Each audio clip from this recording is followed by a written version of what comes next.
investidores! Sejam muito bem-vindos ao BPMcast, nosso podcast para tratar de assuntos de investimento no Brasil, no exterior, empreendedorismo e o que mais você quiser trazer aqui. Você já sabe que aqui nós não temos uma pauta específica, então fique à vontade para conversar sobre o que quiser. Nessa esteira de vários assuntos que a gente conversa por aqui, eu hoje vou falar um pouco sobre educação financeira, um pouco sobre algumas armadilhas, né, alguns gatilhos aí que existem e que a gente acaba caindo neles. Então, sempre tem um conhecido ou outro aí que está caindo numa dessas tentações de gastar dinheiro por uma boa causa, mas sem analisar muito bem toda essa parte de educação financeira. Então, já conversei bastante essa semana com alguns, né? Abri os olhos de alguns e agora vou deixar aqui no BPMcast porque eu acho que pode ajudar muitas pessoas. Então, vou começar aqui falando sobre financiamento imobiliário. Esse é um assunto, né, que divide paixões. Quem nunca ouviu a frase de quem compra terra não erra? Ou então investimento bom é imóvel, né? Compra logo o seu imóvel, né? Faz um financiamento, pelo menos você está pagando o que é seu, não está pagando aluguel. Enfim, tem várias e várias frases aí que nos levam a crer que nós devemos comprar imóvel a qualquer custo. Nós devemos financiar um imóvel porque aquela casa é minha, aquele imóvel é meu e aí eu não estou pagando aluguel, não estou dando dinheiro para ninguém. Pois é, não é uma grande balela, mas também não é uma verdade, né, pétrea. Mas temos que tomar muito cuidado com isso daí. Por quê? Então, na questão do financiamento imobiliário, né, nós temos vários pontos a considerar que dificilmente a gente considera. E geralmente somos tomados pela emoção, a gente entra numa unidade, né? Se for um imóvel na planta, a gente entra naquela unidade, vê tudo decorado, lindo, maravilhoso, armários para tudo quanto é lado, geladeira dupla, televisão de LED para tudo quanto é lugar, um sofá bonito, uma mesa de jantar, cortinas, iluminação, perfeito. É o apartamento dos sonhos. Mas fique sabendo que ele já foi feito para isso, para ser o apartamento dos sonhos, né? E aí a gente acaba que assina lá o contrato e passa a pagar uma prestação que às vezes não cabe no nosso bolso, ou até mesmo a prestação cabe no nosso bolso, mas o prazo que a gente vai ficar pagando aquele imóvel é muito grande, né? E aí a gente paga muitos juros. E também, obviamente, nesse longo tempo aí, a gente tem aí outras coisas pelo caminho, e que são armadilhas, mas a gente não pensa, porque estamos tomados pela emoção e a gente quer aquele imóvel do jeito que a gente sonhou. Pois bem, então olha só, preste atenção para você que quer comprar um imóvel. Nós estamos vendo agora algumas condições diferenciadas para a compra de imóveis. Na verdade, a gente já vê isso há muito tempo. Tivemos aí o boom imobiliário lá desde 2010, né?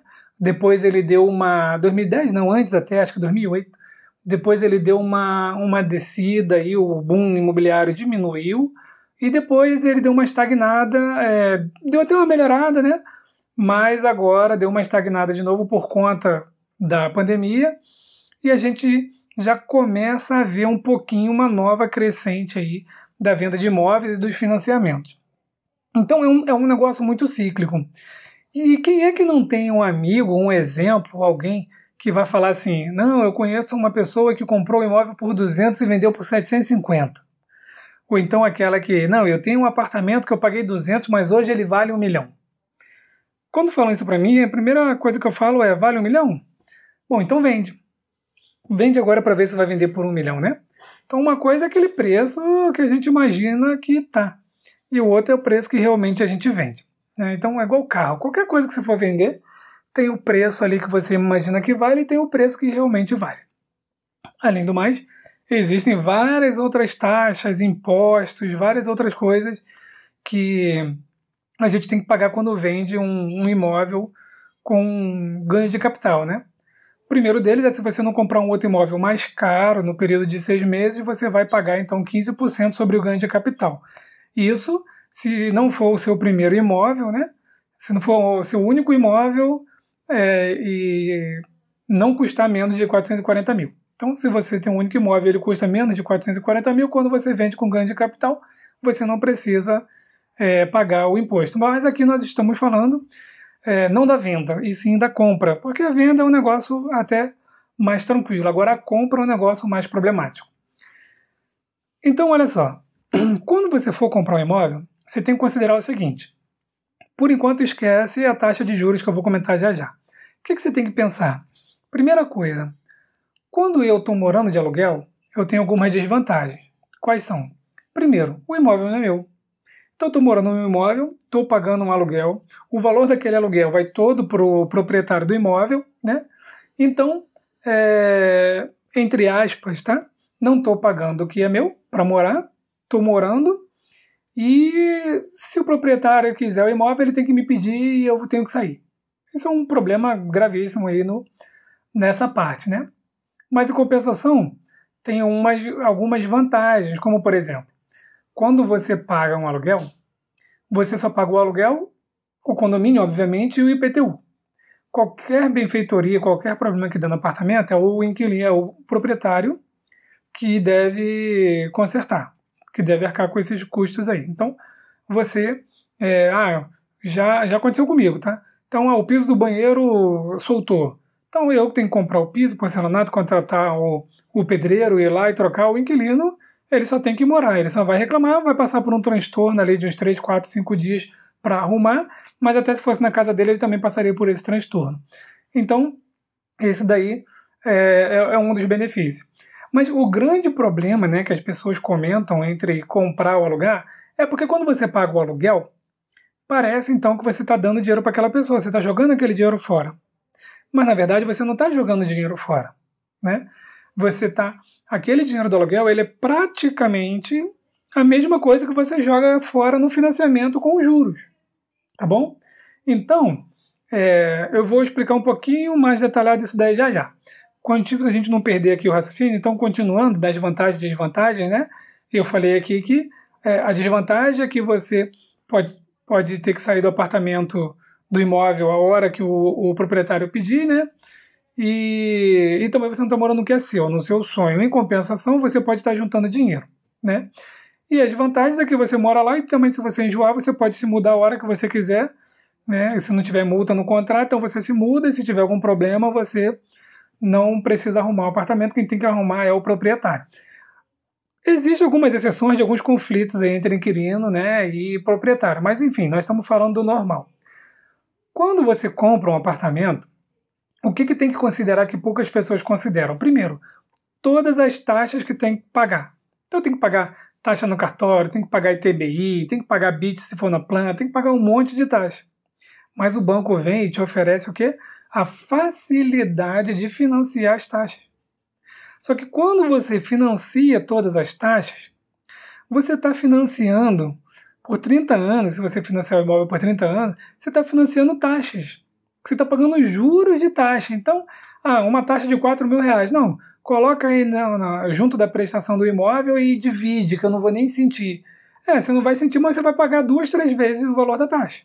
Tá? Então, esse é um ponto a considerar. A gente acaba jogando dinheiro fora, pagando taxa. Um outro ponto a considerar é o quê? É que quando você vai morar num imóvel que é seu, ou seu sonho, você entra e não está satisfeito. Se for um imóvel na planta, você entra e aí você tem que mobiliar. Aí o que você faz? Não, eu quero um projetinho, chama o arquiteto. Aí o arquiteto já cobra um valor, aí você já olha, ficou legal isso aqui, contrata o pedreiro, vai lá, compra o material e aí faz mais prestações. Que ninguém tem o dinheiro assim para mobiliar o apartamento à vista. Se você tiver, então você está fora desse assunto aqui, porque é exatamente isso que eu quero trazer. Tá? Se você tiver programado para fazer isso, tiver com dinheiro separado, aí você pode comprar um imóvel que você não vai passar por isso. Mas a maioria das pessoas não se programam e passam por isso. Então, eu já vi várias pessoas que querem comprar um imóvel, vai lá, compra o imóvel, financia, entra num apartamento oco, feliz da vida, foi até onde podia. foi até o limite da prestação que podia pagar. Só que agora tem que colocar armário, agora tem que trocar o piso, agora tem que comprar uma televisão nova, uma geladeira, tem que comprar um quadro para embutir a televisão, quer fazer uma iluminação nova, né? O sofá que tinha era velho, então vai aproveitar para trocar o sofá. Enfim, tem um monte de outras coisas que vai gastar. Aí começa a fazer novas prestações, daqui a pouco não tem mais dinheiro para pagar tudo e acontece, inclusive, de ter que devolver o apartamento, entrar aí numa... como é que se fala? Num leilão, né? Enfim, aí o problema está feito e aí eu começo o desespero, tá? Esse é um ponto. Outro ponto importantíssimo a tratar é o que? Em 30 anos que você vai financiar um imóvel, muita coisa pode acontecer. Se você não for um funcionário público, principalmente federal, porque até os estaduais ficaram sem receber salário, em 30 anos muita coisa pode acontecer, inclusive você ser mandado embora e não conseguir pagar a prestação. Esse é um outro problema, então, que a gente tem que pensar, tá? E, por fim, o maior problema é os juros que a gente paga. Então, olha só, se você parar para analisar, a gente vai pagar, se você pega uma prestação, por exemplo, de R$1.000, em torno de R$600 é juros e em torno de R$400 é amortização. Isso está exposto lá em todas as simulações de financiamento que você fizer.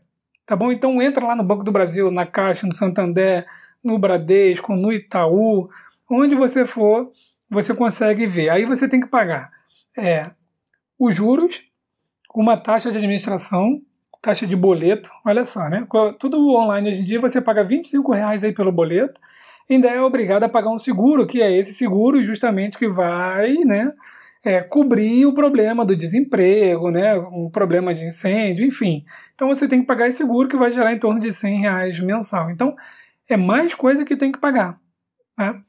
E aí, no final das contas, se você não tiver planejado tudo isso, você vai ficar com uma dívida muito grande, vai ficar apertado.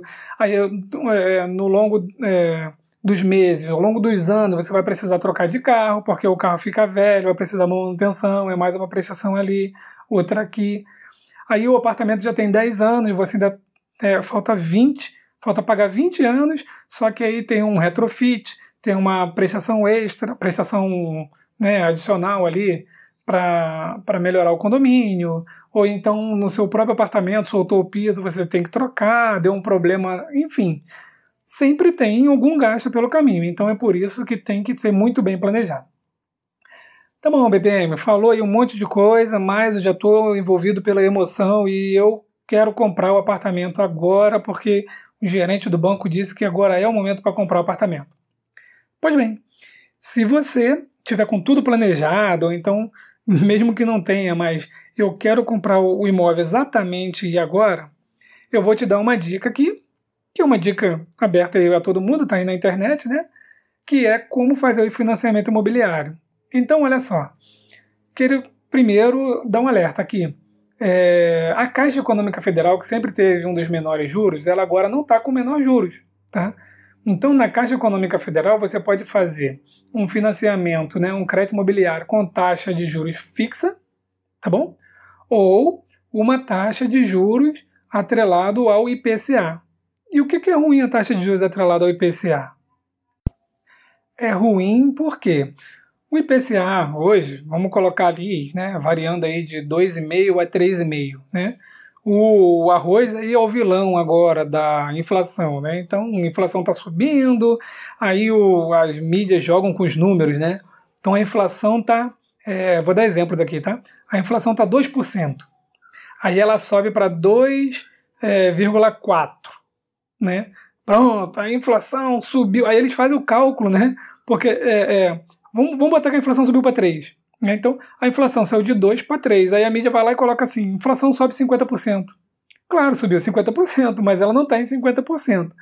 Mas nós já tivemos inflação muito alta, 12%, 13%, 14%. Então, o que acontece? Quando você faz o financiamento imobiliário atrelado ao IPCA, que é a inflação, você está atrelando uma taxa de juros fixa, que eles vão colocar, que essa taxa de juros aí varia de 2,95 até 4,95, mais o IPCA. Então, olha só, eu vou arredondar aqui para 3 e para 5, tá? É 2,95 e 4,95, eu vou arredondar para 3 e para 5. Se você tem, então, uma taxa de 3% mais IPCA, e o IPCA hoje está 3, por exemplo, então você vai pagar 3 da taxa fixa da Caixa, mais o IPCA, que é 3%, no final você vai pagar 6% no ano, né? Que já é uma taxa, né? Não está assim tão baixa assim, né? Em 2013 eu cheguei a financiar imóvel a 7,7 o efetivo total. E se for na taxa de juros de 5, então 5 e aí o IPCA está 3, você vai pagar 8% ao ano, tá bom? Bom, beleza, mas aí 6% até que está dentro da ideia. Mas e você vai financiar por 30 anos, por 20 anos, por 15 anos que seja, ou até mesmo por 10 anos que seja. Imagina, então, que num futuro próximo venha eleições e aí troca o governo. Entra de novo um governo de esquerda, um governo que imprima mais dinheiro, aumente a inflação, aumente a máquina pública, não continue com as reformas, aumente aí o concurso público, enfim, que gaste muito mais dinheiro. A inflação vai subir, o IPCA vai subir. Imagina então que você atrelou lá a taxa de 5% mais IPCA, mas o IPCA subiu para 10%, igual a gente já teve. Então você vai pagar 15% ao ano. Então quando você contratou no momento bom da economia, no momento que a taxa de juros estava mais baixa. No entanto, essa taxa de juros aí da inflação subiu, né? E aí você vai pagar lá na frente um valor muito alto e isso pode comprometer todas as suas finanças. Então, tem que ficar muito atento a isso. Então, o crédito imobiliário IPCA da Caixa, eu não acho muito interessante para o momento. Em compensação, não ganho nada nem da Caixa, nem do Itaú, nem de ninguém. O Itaú, sim, está com um crédito um pouco melhor. Tá? Então, vou retomar aqui. Se for comprar um imóvel, primeiro, faça todo o cálculo de quanto vai gastar de taxa, de quanto vai gastar de mobília, junta o dinheiro primeiro, não faça prestação para ficar apertado, né, até o talo.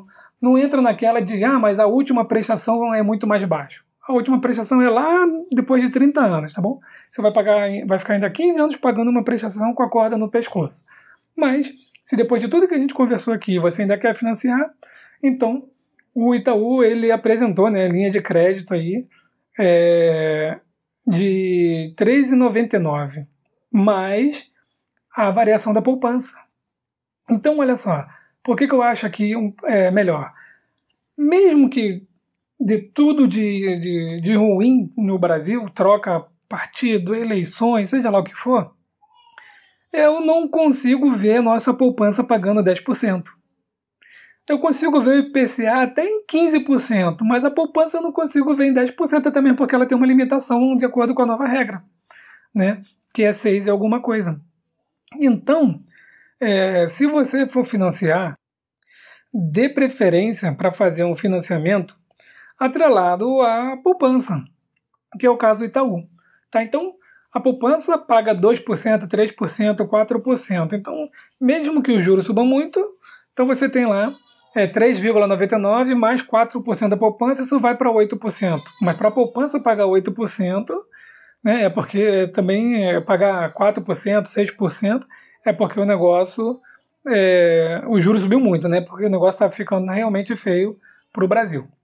Mas enfim, o que eu quero trazer para você na hora de fazer um financiamento imobiliário, pensa muito bem, coloca tudo numa planilha de todos os gastos.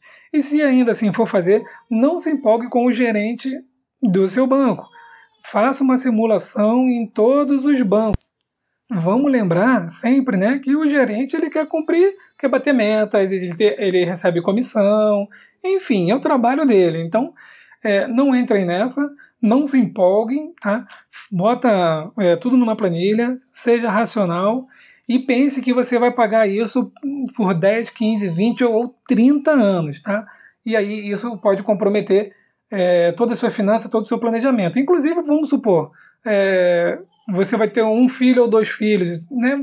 Vai ter muito gasto e ainda tem a prestação do imóvel. Enfim, Comente aqui o que vocês acharam sobre isso, se você tem imóvel financiado, se você acha que vale a pena ou não vale a pena, se tem algum outro tipo de financiamento mais em conta do que o do Itaú que está atrelado à poupança, e assim a gente vai construindo aqui e salvando algumas almas que de repente estão pronto para assinar um contrato de financiamento de 30 anos, mas que não viu a melhor taxa de juros, o melhor financiamento. Tá bom? Então, por enquanto é isso. Forte abraço a todos e até o próximo BPM Cast.